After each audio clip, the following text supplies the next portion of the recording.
So Dan from YouTube asks, or says, I'm not sure why you guys close your circle of compassion to only mammals. This is in reference to the not eating mammals. Why not turkeys, chickens, and non-mammalian sea creatures? They are all sentient and just want to live like mammals. What traits do non-mammals have that mammals do have that justifies eating them? Not Great judging, question. just curious. Great question. Good So question, Dan. Ben and I split. Thank you, Dan. I Make went. me feel bad about myself, Dan. Yeah, I'm gonna take a little bit of extra brownie points here. I don't eat chickens. I don't. I try not to eat eggs. Very, very rarely. I've done the one thing I do that I actually thought about. I have yogurt, where it's like, oh man, these are dairy cows. I didn't think about that. So I'll have to consider that. But when I look at a chicken and it's a gut level instinct, I think what people are judging by. This is the hard thing. Nobody's pro-life. You cannot live without consuming living creatures. Now, if you could starve yourself, but you will destroy. You're counting plants as living you will creatures. commit a genocide of plants if you try to live as a human, and so it's not pro-life, and it's certainly not even pro-survival, because those plants in their own way are trying to survive. Sure, no one wants to die. And well, this I take that back. But this argument of sentience, which I totally understand, I believe is a scale. Because, and I would argue, you call it sentience, consciousness, whatever you want. And there's probably some level of it that exists in plants. And if you were to take a time lapse, the way that we judge sentience tends to be the speed at which something moves, honestly, right? So things that move quicker, like people, that kind of stuff. Oh, it's actively trying to not die. When you punch it, it rocks away. Well, a tree, when I chop it, it doesn't move. Except if you did a time lapse, you watch the tree grow towards the sun. It has preservation behavior. yeah, it doesn't just go straight. Something about it, you can call it consciousness or wants instinct to survive. Yeah. And that's true of all plants. So we're not pro-life. If we're going to, I'm starting from a baseline of I'm going to survive Yeah. personally. So I'm not pro-life. And And then also I want to jump in. We use terms like pescatarian because they're convenient. They get across the point, but neither of us eats octopus. yes, 'Cause that's a very intelligent animal. So it's actually not just mammals, but it's, when you're communicating, it's difficult. Okay, it's not mammals and also not octopus. Yeah. And we've kind of tried to base it on some form of intelligence.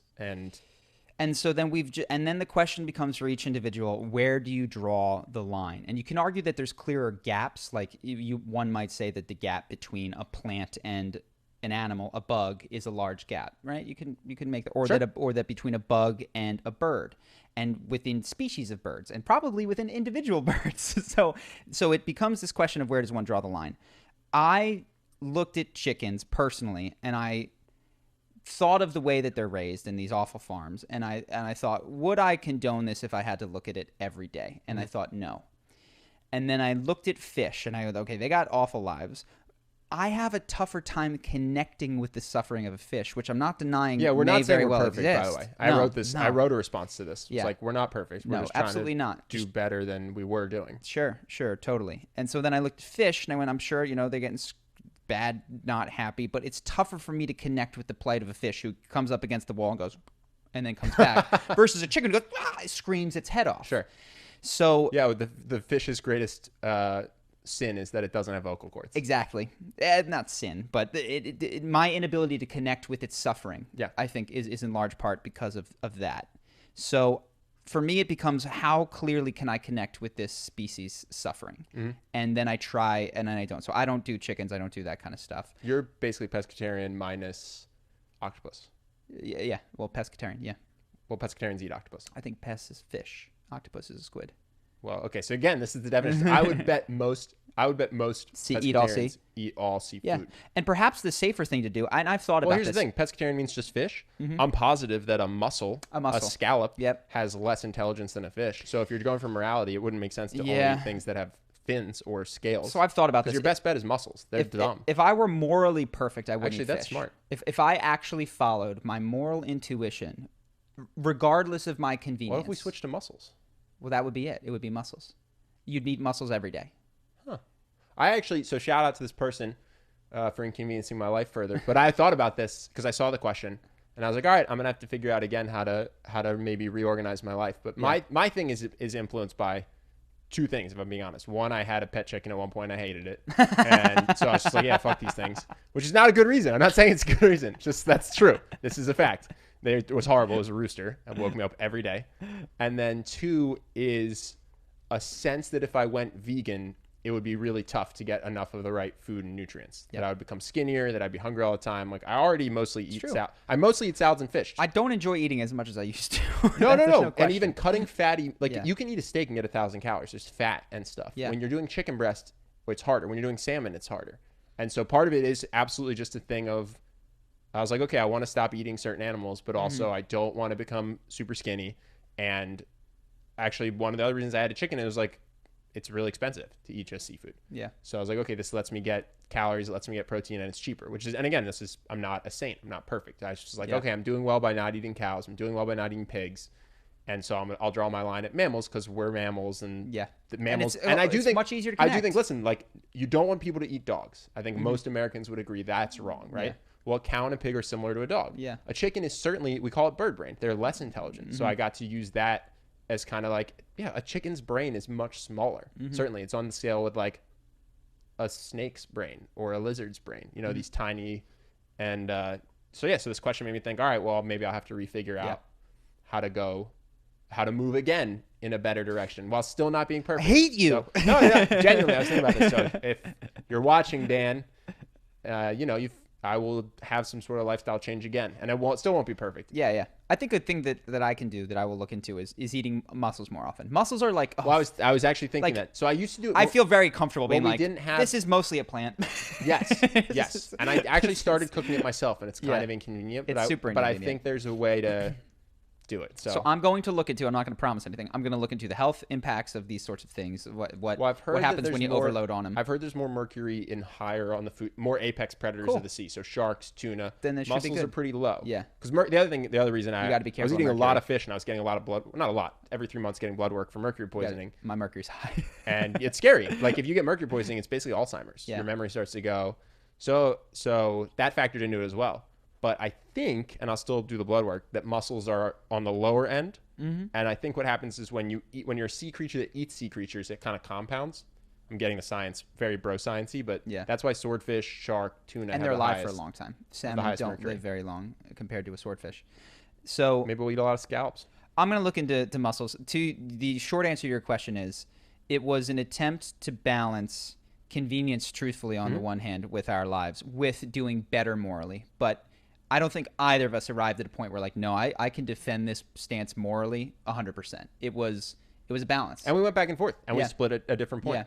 Yeah. Even mine, I went, if I were going and I just discounted what I liked or what was nice for me. I just eat grass.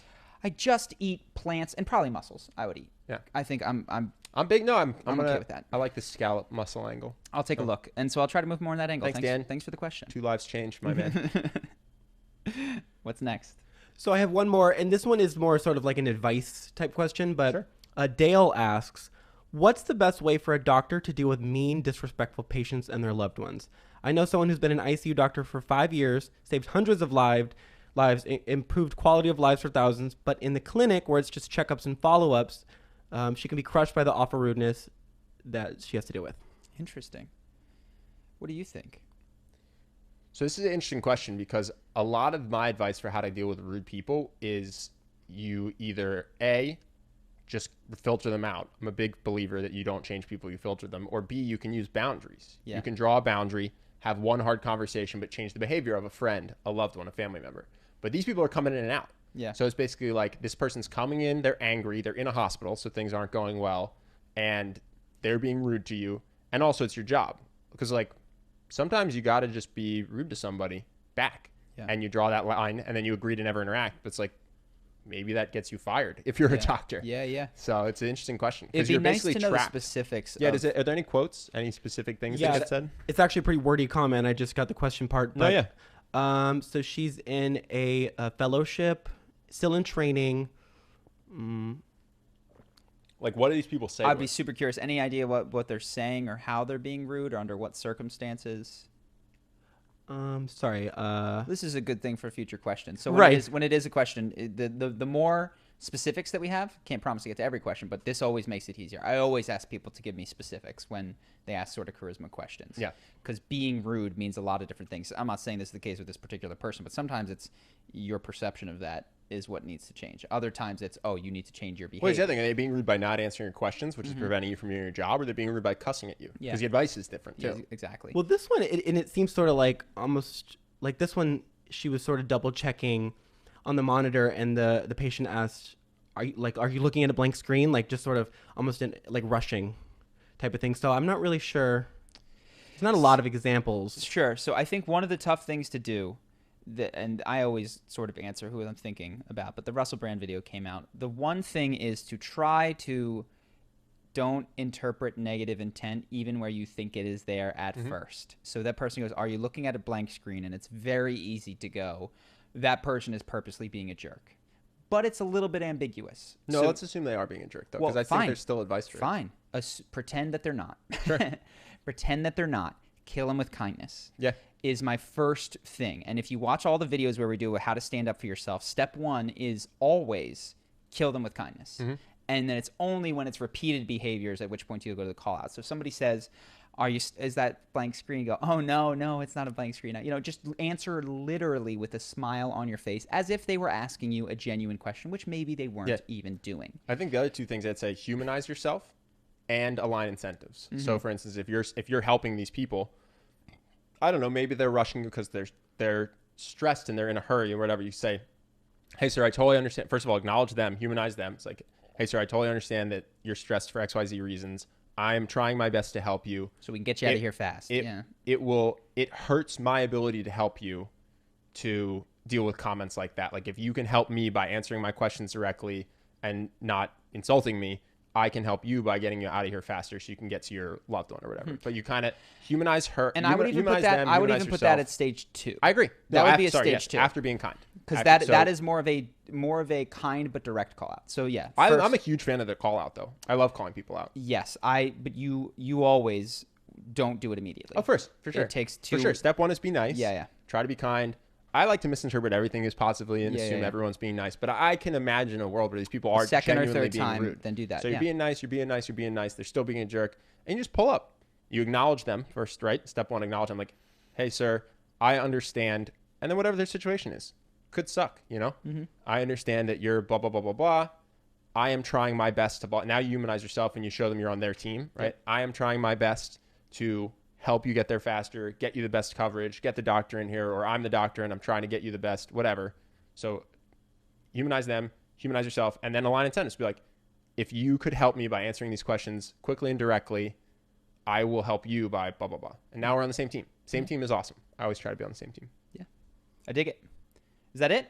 Yep, that's all I have for you this week. Beautiful. So let us know how you guys felt about the questions in the comments. Let us know if you liked the topics, if you want to do more questions, if you want different topics, that kind of stuff. And if you see a question you want answered too, like it. We'll try to. I can't guarantee we'll answer every question based on the number of likes, but yeah, we've learned that lesson is not the way. We're not going to feed toothpaste to a homeless person. Feed Oreos to Ben full of toothpaste. So we got to do it for the views.